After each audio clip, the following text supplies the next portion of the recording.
আল্লাহ রাব্বুল আলামিন আমাদেরকে পৃথিবীতে একা একা ছেড়ে দেন, পৃথিবীতে পাঠিয়ে দিয়ে আল্লাহ পাক আমাদেরকে আসমানি কিতাব দিয়েছেন। কি দিয়েছেন?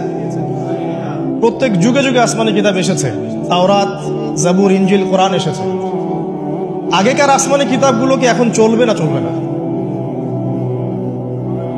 আগেকার আসমানি কিতাবগুলো কি এখন চলবে না চলবে?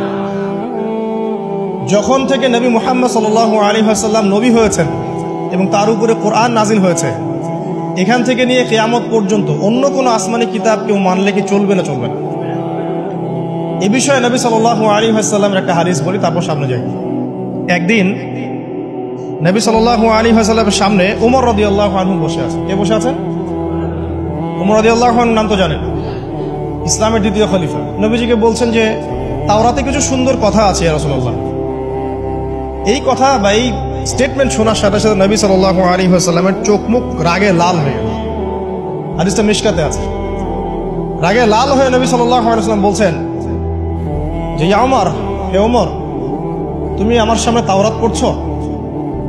জেনে রাখো, লাউ কানা মূসা হাইয়ান, যদি মূসা আলাইহিস সালাম এখন জীবিত থাকতো। তাওরাত কার উপর নাজিল হয়েছে? মূসা। তাওরাত পড়ছো আমার সামনে, তাওরাত যার উপর নাজিল হয়েছে সেই মূসা আলাইহিস সালাম যদি জীবিত থাকতো এখন, ফাত্তাবা'তুমুহু, আর তোমরা আমাকে বাদ দিয়ে তার অনুসরণ করতে, ওয়া তারাকতুমুনি, আমাকে ছেড়ে দিতে, লা দালালতুম আন সাওয়াইস সাবিল, তাহলে তোমরা অবশ্যই পথভ্রষ্ট হয়ে যাবে। তাওরাত পড়ছো, এখন যদি মূসা আলাইহিস সালামও জীবিত থাকতো আর তোমরা আমাকে বাদ দিয়ে নবী মূসার অনুসরণ করা শুরু করতে, তোমরা অবশ্যই জাহান্নামী হয়ে যাবে।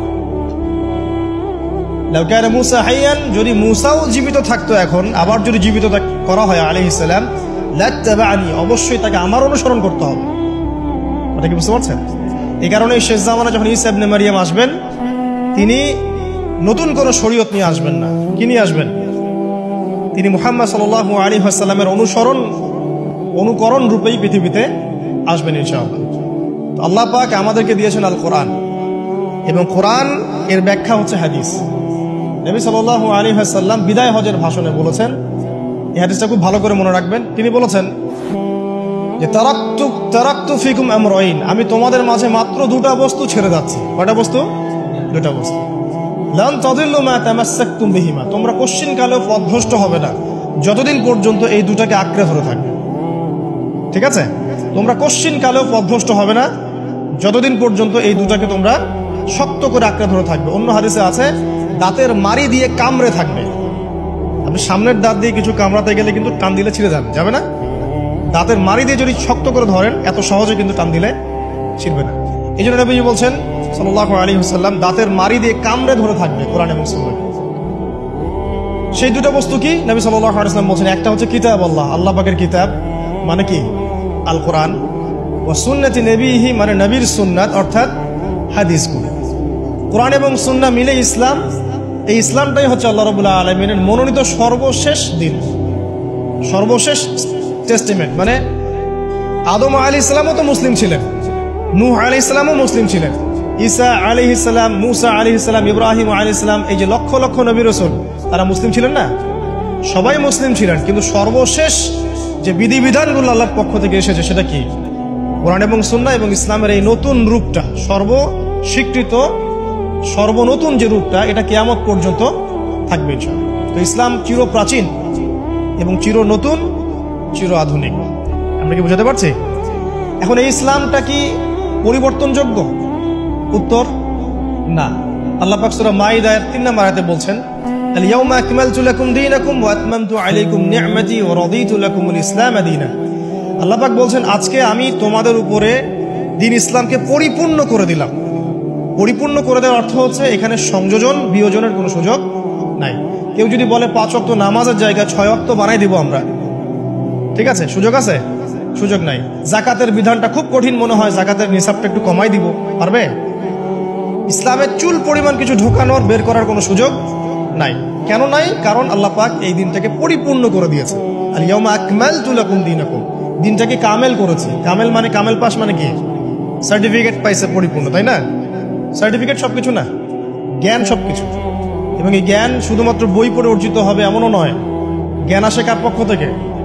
আল্লাহর পক্ষ থেকে। এটা মনে রাখবেন, জ্ঞান আল্লাহর পক্ষ থেকে আসে।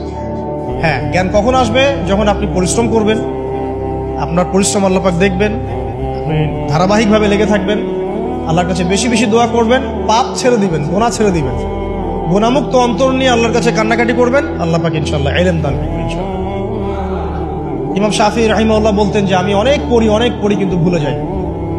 তার ওস্তাদ তাকে বললেন যে তুমি পাপ করা ছেড়ে দাও, যদি গুনাহ করতে থাকো তাহলে তোমার অন্তরে আল্লাহর নূর নাজিল হবে না। ঠিক আছে, গুনাহ মুক্ত অন্তর নিয়ে ইলম চর্চা করতে হয়। আল্লাহ পাক তৌফিক দান করুন। আর ইলম অর্জন করে যদি অহংকার আর হিংসা চলে আসে তাহলে সেই ইলম হবে শয়তানের ইলম। শয়তান প্রচন্ড আলেম ছিল, কিন্তু ইবলিস কি ছিল? আলেম ছিল। সে কিন্তু আলেম আর আবেদ ছিল, সে ইলম অনেক অর্জন করেছিল এবং আল্লাহ পাকের প্রচুর ইবাদত করত, কিন্তু তারপরেও কেন সে জাহান্নামী হলো? কারণ একটাই, আবা ওয়াস্তাকবারা, সে উদ্ধত হয়েছিল, অহংকার করেছিল।